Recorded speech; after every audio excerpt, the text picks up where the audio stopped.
अस्सलाम वालेकुम दोस्तों। ख़ान स्टोरी में आप लोगों का वेलकम है।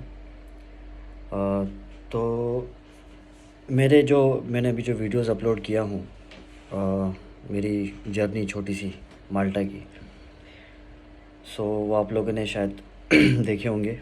कैसा लगा आपको वीडियो, ये एक बार बता देना। उसमें से कुछ अगर कम ज़्यादा हुआ रहेगा या जो भी है, जो चीज़ आपको इरिटेट हो रही होगी, वो मुझे प्लीज़ कमेंट में बता दिया करो कि आप इसमें गलती कर रहे हो या आप इसमें ये चीज़ ज़्यादा फोकस कर रहे हो।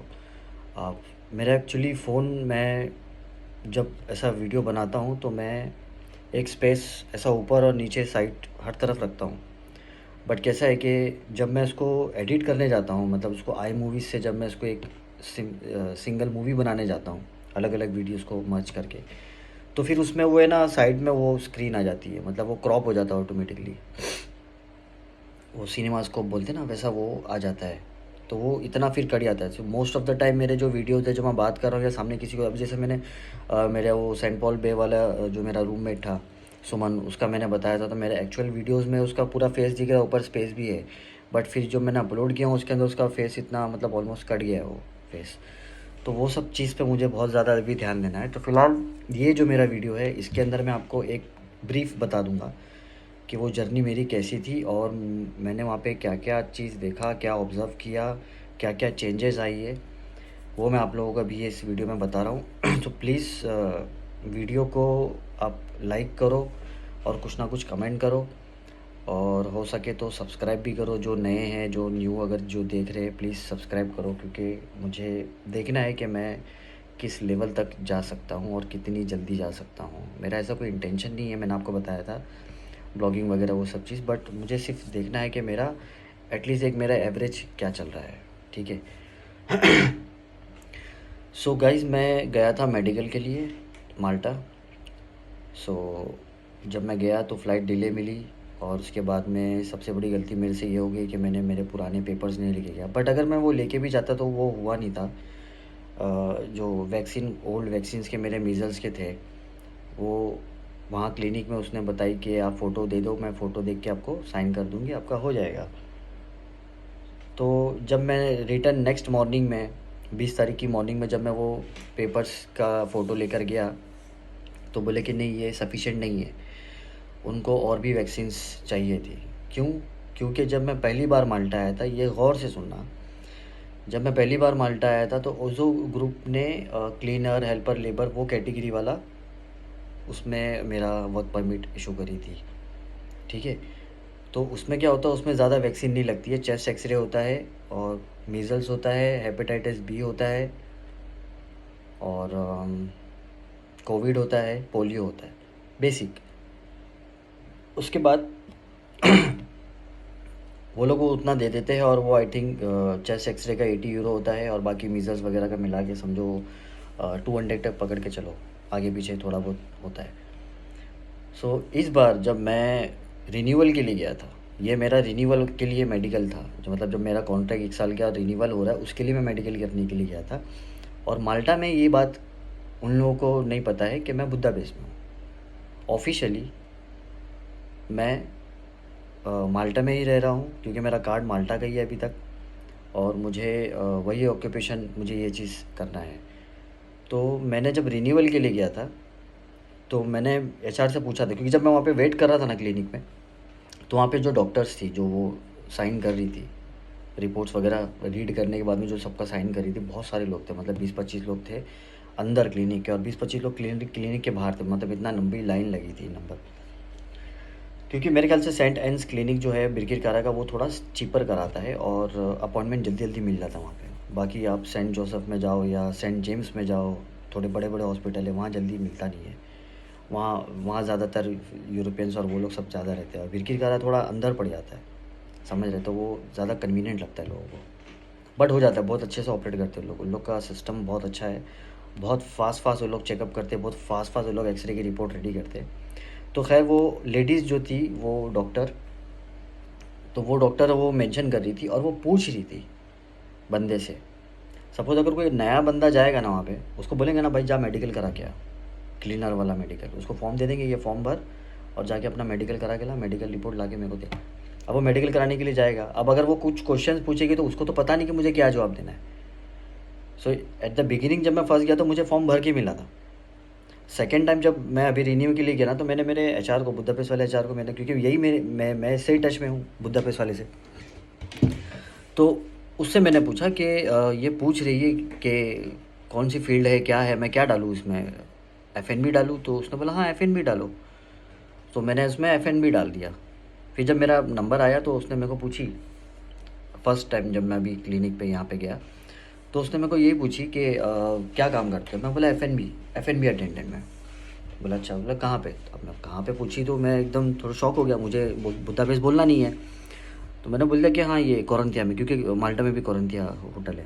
तो बोला अच्छा, तुम्हारा वहाँ पे क्या करते हो? बोला एफ.एन.बी है, कभी एफ.एन.बी अटेंडेंट का काम करता हूँ और कभी रूम सर्विस करता हूँ। ओवरऑल डिपार्टमेंट एक ही है, एफ.एन.बी में बहुत सारे अलग अलग। मैं उसको ऐसा एक्सप्लेन किया ताकि उसको लगे कि हाँ मुझे पता है, और ऑब्वियसली मुझे 6 महीने से काम कर रहा हूँ तो मुझे एफ.एन.बी की पूरी डिटेल हो गई है। तो बोली वैक्सीन्स, तो मैंने वैक्सीन बताया। बोले ये तो कोविड का है। अब इंडिया वालों के लिए वैक्सीन मतलब कोविड ही है। तो वो मेरा एक मिसअंडरस्टैंडिंग ऐसी होगी कि किस किस मेरे को पूछना चाहिए था। और वैसे भी ये जो बुदापेस्ट वाला जो मेरा एचआर है वो इतनी ज़्यादा डिटेल नहीं है उसको इसकी, कि माल्टा में है कि ये हंगरी का है तो माल्टा में क्या क्या चीज़ मांगेंगे, क्या क्या चीज़ होती है, क्या क्या चेंजेस आती है। इसका काम है बंदों को हायर करना, यहाँ लाना, अकोमोडेशन पे फेंकना, और लेकिन वहाँ पे यहाँ के जो जो इश्यूज़ है, यहाँ के इश्यूज़ बुदापेस्ट के, वो सब क्लियर करता है। तो खैर बोली कि नहीं आप एफ.एन.बी में हो तो आपको ये चीज़ लगेगी, ये वैक्सीन लगेगा। आप अभी पहले क्लीनर थे तो क्लीनर में आपकी इतनी वैक्सीन थी, अभी एफ.एन.बी में तो और वैक्सीन लेनी पड़ेगी। तो फिर मैं बोले कि आप बाद में आओ या फिर करवाना है, क्या करना है सर? मैं बोला कि पूछ लिया कि भाई मेरे को अभी करवा दो। तो उन्होंने ऑन द स्पॉट फिर मेरे को दोनों हाथ पे वैक्सीन दे दिए, और 137 यूरो उस वैक्सीन का लगा है। 80 यूरो मेरा एक्सरे का लगा और 137 इसका, मतलब 200 की फिलिंग बन गई मेरी। तो खैर अल्लाह का शुक्र है कि मैं पैसे थोड़े बचा के रखा था, मैंने घर में पैसे थोड़े कम भेजा था। मैंने बता के रखा था कि मेरे एक्सपेंस, अभी मैं माल्टा जाऊंगा तो वहाँ मेडिकल के लिए एग्जैक्टली कितना होता है, क्योंकि कोई बोल रहा 230 होता है, 240 होता है, कोई बोलता है 196 होता है। तो सबका अलग अलग फंडा रहता है। अभी हाउसकीपिंग वाले हैं तो फिर उन लोगों को एफ.एन.बी का लेने की ज़रूरत नहीं पड़ेगी। जो हाउसकीपिंग क्लीनर में है उन लोग एफ.एन.बी के, उन लोग को सस्ते में पड़ जाएगा।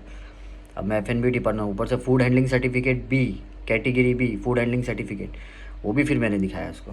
वो भी मैंने पहले बनवा लिया था क्योंकि मैं बोल्ड डिलीवरी का काम कर रहा था, तो मुझे उस वक्त भी फूड हैंडलिंग की ज़रूरत पड़ी थी। तो मैंने वहाँ पे सेंट बर्नार्ड इंस्टीट्यूट है एमसीडा के आसपास, वहाँ से मैंने आधे घंटे में बनवा लिया था। उसमें ज़्यादा ट्रेनिंग वेनिंग की ज़रूरत नहीं होती, खाली वो लोग वो फॉर्म वगैरह देते, उसकी डिटेल मैं आप लोगों को बाद में बताऊँगा। सपोज़ अगर कोई सिक्योरिटी फील्ड से है, यहाँ पर आना चाहता है, तो उन लोग को यहाँ के माल्टा के जो लाइसेंस होल्डर ट्रेनिंग मैनेजमेंट होते हैं ना, उन लोग से सर्टिफिकेट बनवाना चाहिए। आप लोगों के पास वो लाइसेंस होना चाहिए, उसको लाइसेंस को कुछ अच्छा ही बोलते हैं, वो सिक्योरिटी फील्ड वाले समझते रहेंगे उसको। तो वो सारी चीज़ें आपके पास डॉक्यूमेंट्स होना ज़रूरी है, लाइसेंस। अभी रिसेंटली कुछ बंदे आए हैं माल्टा में, उन लोग का कॉल मुझे आया था, मैसेज आया था। तो वो लोग भी वही बोले कि भाई सिक्योरिटी वाली कोई कंपनी में वो लोग लगे हैं और उन लोगों को लाइसेंस चाहिए। तो मैंने उन लोगों को बताया कि सेंट बर्नार्ड है, वहाँ 20-30 यूरो में आपको जगह पे फटाफट बना के दे देंगे उन लोग। तो वो सारी चीज़ें हुई, और फिर बाद में वो मैंने शॉट लिया, शॉट लेके फिर मैं स्लीमा गया। मैंने स्लीमा का एक भी वीडियो नहीं डाल पाया क्योंकि मैं बहुत ज़्यादा फ्रस्ट्रेटेड हो गया था, बहुत ज़्यादा थक गया था। और मतलब वो 19 की रात को मैं वहाँ पे रुका था। जब ये मेरा वैक्सीनेशन का कैंसिल हुआ, उन लोग ने बोले कि नहीं आपको लगेगा। फिर मैं अपने रूम, यहाँ के रूममेट्स का वेट कर रहा था, मैसेज का, कॉल उठाएगा मेरा। तो उस वक्त मैं बहुत ज़्यादा टेंशन में था, रात भर मैं जागा था। और 4-5 बजे, 4 साढ़े 4 बजे मेरी कुछ आँख लगी, उसके बाद में फिर मैं जल्दी 6 साढ़े 6 बजे उठ गया था। मतलब मुझे नींद नहीं मिली थी बिल्कुल भी। तो रात में मैं फ़हीम भाई के साथ में था और जागा ही था, और फ़हीम भाई तो भी जल्दी सो गए थे क्योंकि वो नेक्स्ट डे मॉर्निंग में रिटर्न पाकिस्तान जा रहे थे। तो उनकी फ़्लाइट बहुत लंबी थी, मतलब वाया 3-4 एयरपोर्ट छोड़ के वाया थी फ़्लाइट। तो उनको सोना था, तो फिर मैं उनसे मतलब बोला कि ठीक है आप सो जाओ करके। फिर बाद में उनका दूसरा जो रूममेट था साथ वाला रिचर्ड, उसके साथ में काफ़ी देर तक जागा था, बहुत बातें हुई। तो रिचर्ड बेसिकली मैं बताना चाहता हूँ कि वो होटल मैनेजमेंट किया है बंदे ने, और अच्छी खासी पोजीशन पे काम कर चुका है कुवैत में वो। सो मेन वो इंडिया का ही है, बट उसकी आधी ज़िंदगी मतलब ऑलमोस्ट सारी कुवैत में गई हुई है। तो वो उसके डैडी मम्मी वगैरह वो सब कुवैत के ही है। सो वो बहुत हायर लेवल पे हायर एजुकेशन है उसकी, और मतलब होटल मैनेजमेंट 17-18 साल उसने उसमें बड़ी बड़ी अच्छी अच्छी होटलों में निकाला है उसने। वो बंदा अभी यहाँ पे यहाँ का फॉर्मेट देख के थोड़ा शॉक हो गया कि यहाँ के इसमें कैसा होता है कि मैंने आप लोगों को एकदम स्टार्टिंग में बताया था कि यूरोप में जो है, जो बुला रहे ना लोग सबको, ये आओ वो आओ वो आओ, तो आप लोग जब भी वैकेंसी देखोगे ना जॉब्स अब्रॉड वगैरह पे, तो उसमें आप देखोगे ना स्किल्ड वर्कर तो है, बट वो स्किल्ड कौन सी कैटेगरी की है ना वो आप देखो, समझ रहे? ये जो ब्लू कॉलर्स वाले हैं ना, इन लोगों को जॉब आँख बंद करके मिल जाएगी। आप क्लीनर में आओ, हेल्पर में आओ, वेटर में आओ, और असिस्टेंट शेफ़ में आओ, या डिलीवरी बॉय में आओ, या इलेक्ट्रिशियन, मेसन, ये सब जो छोटे छोटे चीज़ें हैं, इसमें आपको फटाफट जॉब मिल जाएगी। लेकिन जो पोजीशन जिसमें आ जाता है ना, सुपरवाइज़र हो गया, असिस्टेंट स्टोर मैनेजर हो गया, होटल का सुपरवाइज़र हो गया, रेस्टोरेंट सुपरवाइज़र हो गया, उसमें आपको मिलना बहुत ज़्यादा मुश्किल है, उसमें आपको जल्दी मिलेगा नहीं। उसमें प्रायोरिटी वो लोग है ना सिटीजन्स को देते, मैंने पहले ही बताया था, सिटीजन्स के बाद में यूएस यूके उन लोगों को देते, उसके बाद में फिर यूरोप कंट्री को देते, यूरोप के बाद फिर शेंजन की वो छोटी छोटी कंट्रीज़ को देते, जैसे अल्जेरिया, अज़रबैजान, रोमानिया वगैरह, चेक रिपब्लिक, ये सब हो गया, इन लोगों को प्रायोरिटी देते। उसके बाद में नंबर आता है हम एशियंस का, समझे? तो ये हमाली मजदूरी वाले काम जितने भी हैं ना, उसमें एशियंस एकदम फटे, सब भरे पड़े, और लोगों को जॉब मिल भी रही है 12-12, 13-13 घंटे लोग काम कर रहे, 6 यूरो, 5.5-6 यूरो में सब चीज़ काम कर रहे। जो सीजनल यहाँ पे जो रिक्वायरमेंट होती है रेस्टोरेंट की, जैसे वलेटा हो गया, वलेटा में वलेटा जगह का नाम है, वलेटा है, सेंट जूलियन है, स्लीमा, यहाँ पे बहुत सारे रेस्टोरेंट एकदम मजबूत।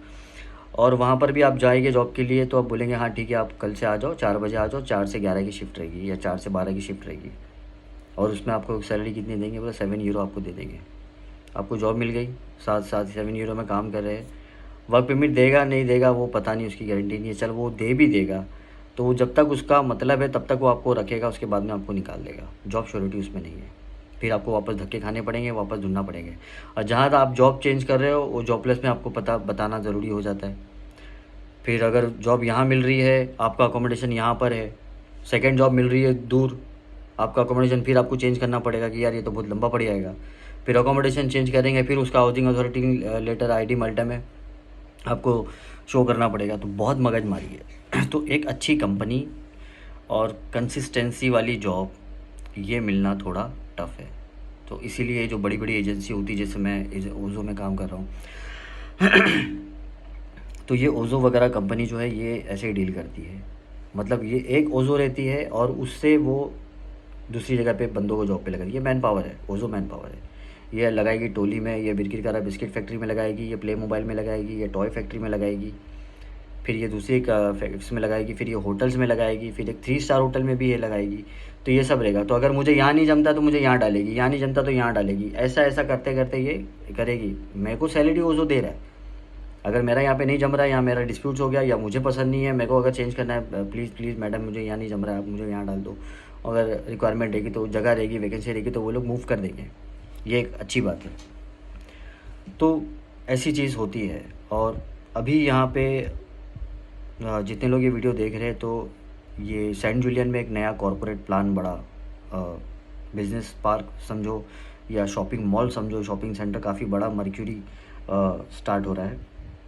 मर्क्यूरी टावर सेंट जूलियन आप गूगल में डालोगे तो आपको पता चल जाएगा। उसकी वैकेंसी मैंने कल के वीडियो में बताया था मैंने आपको कि CF डेवलपर्स जो बंदा है उसी ने कॉन्ट्रैक्ट लिया है उसको चलाने का, उसको पूरा ये करने का, और हायरिंग भी वही कर रहा है। 2024 में फुल फ्लैश में स्टार्ट हो जाएगा।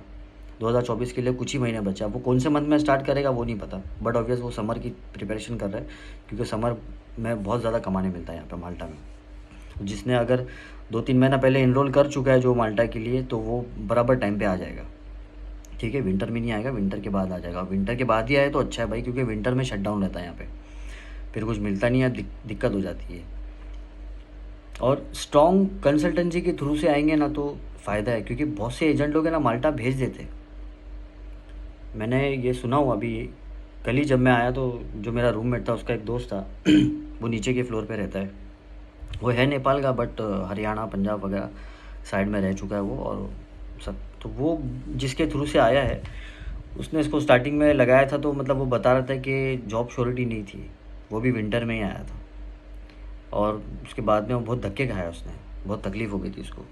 फिर जैसा जैसा अभी वो किचन में एज अ हेल्पर काम कर रहा है, वो खाना वगैरह भी बना लेता है, बट आई थिंक उसका कम्युनिकेशन वो लेवल का नहीं है कि वो कोई 5 स्टार होटल में असिस्टेंट शेफ़ या एज अ किचन हेल्पर वो रखे, क्योंकि ये बात करना ज़्यादा इंपॉर्टेंट है। जो और एक आप एक अंग्रेज़ से बात करोगे ना तो आपको कुछ ना कुछ समझ में आ जाएगा, बट अगर आप कोई यूरोपियन से इंग्लिश में बात करोगे ना तो वो नहीं समझ में आएगा।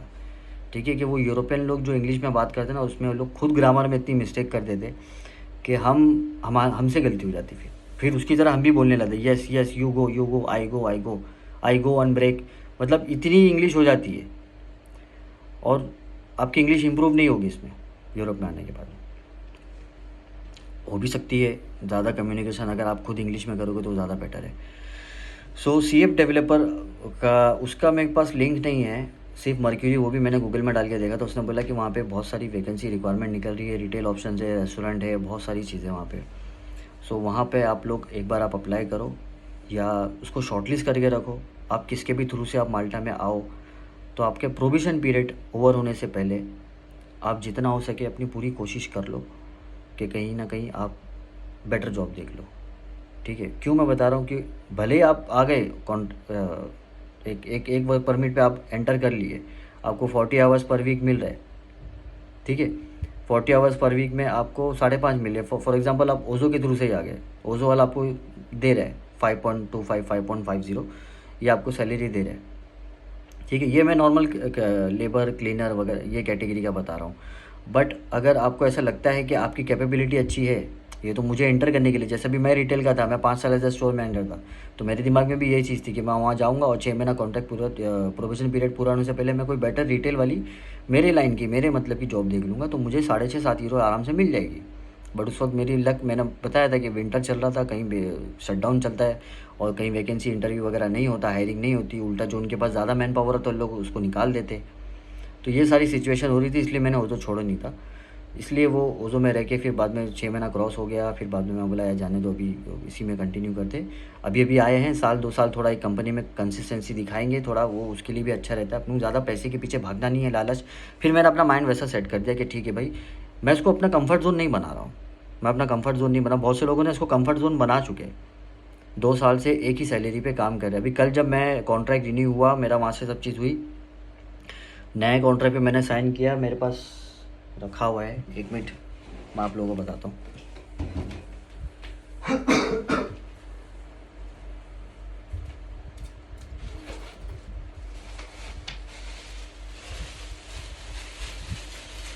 एक तो मैं बैग ही भी इतना छोटा लेके गया था, मुझे लगा कि खाली मेडिकल कराना है, डॉक्यूमेंट वहाँ सबमिट करना और कुछ लाना आना नहीं है।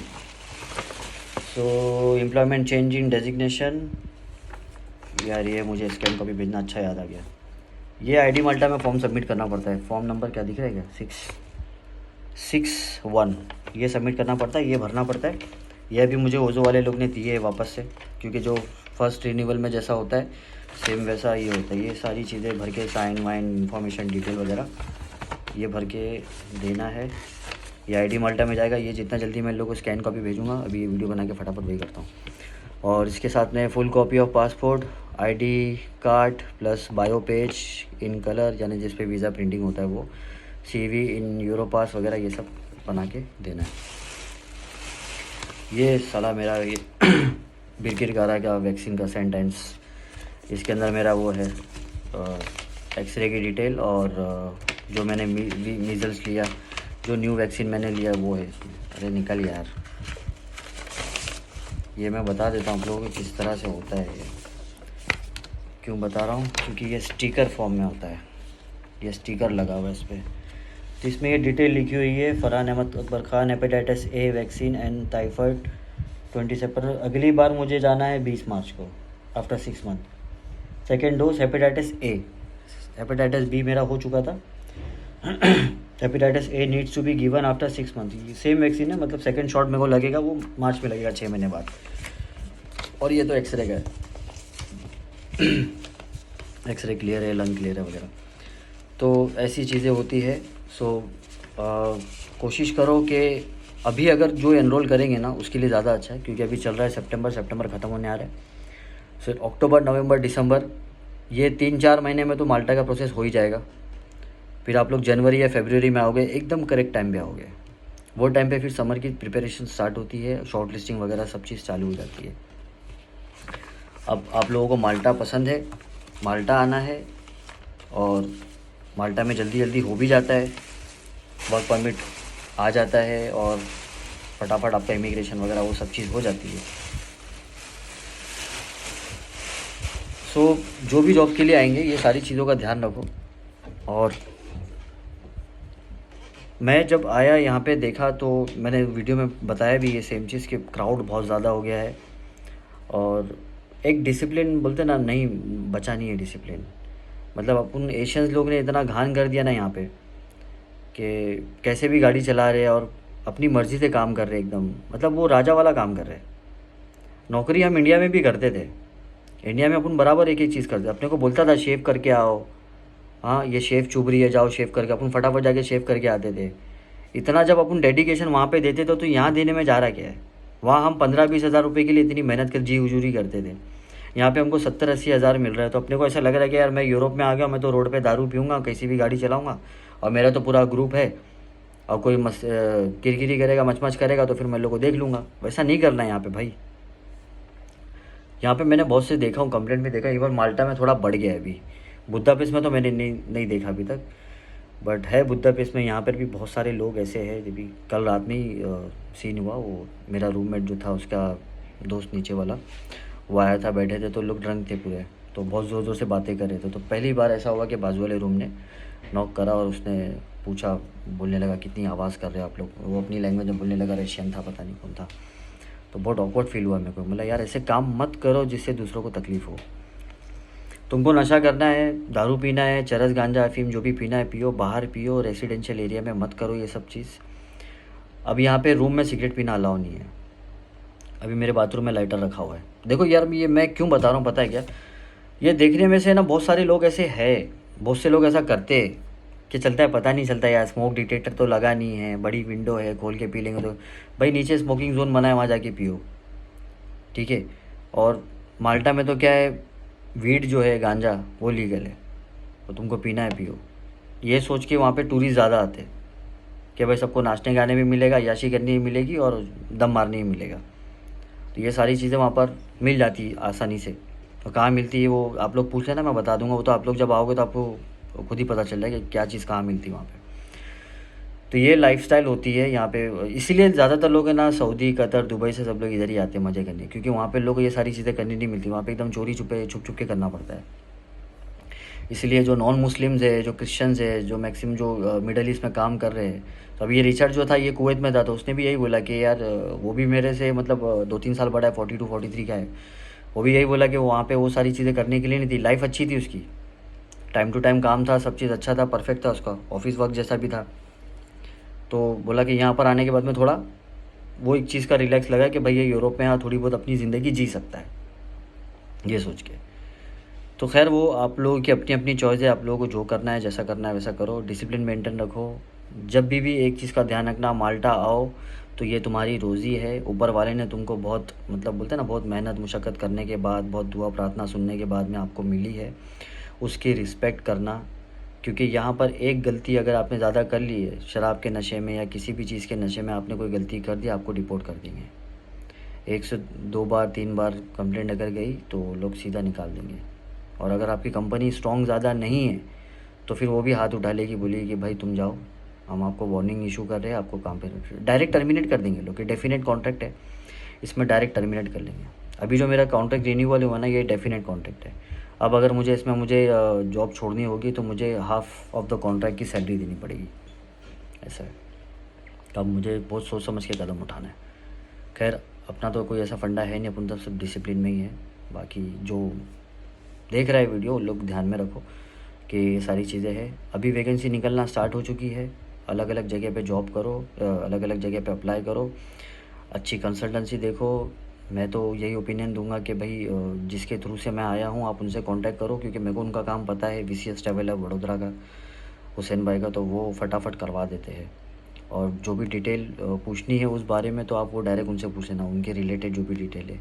उसके अलावा यहाँ की अगर कोई चीज़ डिटेल पूछनी है तो यहाँ का तो खाली मैं बता दिया हूँ कि बहुत ज़्यादा रश हो गया है यहाँ पे, ट्रैफिक बहुत ज़्यादा हो गई है। प्रॉब्लम ये है कि यहाँ पे सिर्फ एक ही ट्रांसपोर्ट है, वो है बस। तो इनकी कारें, बाइक, साइकिल, बस, पब्लिक सब रोड पे ही चलती, तो बड़ा ऑब्वियस वो ट्रैफिक जाम होगी कि ना इनके पास ट्राम है, ना मेट्रो है, ना कुछ है, और फेरीज़ भी है वो तो समंदर में चलती है, तो सवाल ही नहीं पैदा होता। और यहाँ पे गलियाँ बहुत छोटी-छोटी है। अभी जो फ़हीम भाई जिनके साथ में मैं रहा था उनको खुद को गाड़ी खड़ी करने की जगह नहीं मिलती है, क्योंकि वो वाइट नंबर प्लेट है। वाइट नंबर प्लेट यहाँ पे नीचे पार्किंग में खड़ी नहीं कर सकते, उनको फिर पार्किंग ढूंढनी पड़ती है, तो वो घर से काफ़ी दूर खड़ी करते वो। बहुत अच्छा लोकेशन था वो भी स्लीमा का, मैं कवर नहीं कर पाया क्योंकि मैं बहुत ज़्यादा टेंशन में था उस वक्त। तो मैंने ऐसा सोच लिया था कि यार मैं वीडियो बनाऊंगा नहीं, भाड़ में क्या ये सब चीज़, क्योंकि एक बार मेरा दिमाग ख़राब होता है ना तो फिर मैं सब चीज़ बंद कर दूँगा। अभी मैं खुदा ना खास्ता अगर मेरा दिमाग ख़राब हो गया तो मैं ब्लॉगिंग वॉगिंग सब बंद कर दूँगा। मेरा ऐसा है, मैं मतलब मैं बहुत शॉर्ट टेम्पर हूँ ये चीज़ में। और जो कल जो मनुसियत लगी, परसों जो मनुसियत लगी ना, उसके बाद से तो मेरा एकदम दिल ही हो गया था। मैं बोला यार अभी क्या करना है, क्यों बना के वीडियो बना के मतलब नहीं है। फिर भी जैसा जैसा मैंने थोड़ा कवर किया, जब मेरा वो वैक्सीन वगैरह हुआ, वो डॉक्यूमेंट सबमिट किया, जब मेरा काम हो गया और मैं टाइम से पहले मैं एयरपोर्ट पहुंच गया ना, तब मेरे को रिलैक्स फील हुआ। उसके बाद नेक्स्ट वीडियो मैंने डायरेक्ट एयरपोर्ट का ही डाल दिया। मैंने वहाँ के फिर वो बंदों से मिला, वहाँ रुका। वो भी अगर मैं मूड में रहता ना तो कसम से मैं पूरी रात भर बैठ के ना वीडियो ही बनाया होता था। वो स्लीमा दिखाया होता था, वो घर दिखाया होता था, हम लोग क्या खाए पिए, वो सारी चीज़ें दिखाया होता था, बहुत अच्छा लगता था। तो खैर एनीवेज बेस्ट ऑफ लक। आप लोग वीडियो प्लीज़ देखो, लाइक करो, शेयर करो, कमेंट करो, और मुझे फीडबैक दो कि भाई मैं क्या गलत कर रहा हूँ, क्या सही कर रहा हूँ, या किसी को बात मेरी अगर गलत लगी तो वो मुझे बोल सकता है बिंदास भाई समझ के, जो बोलते हैं दोस्त समझ के। जिसको गाली देना है वो गाली भी दे सकता है भाई, ऐसा कुछ नहीं है। और दूसरी चीज़ सब्सक्राइब करो और शेयर करो, बताओ, ठीक है? चलो बाय, अल्लाह हाफिज़।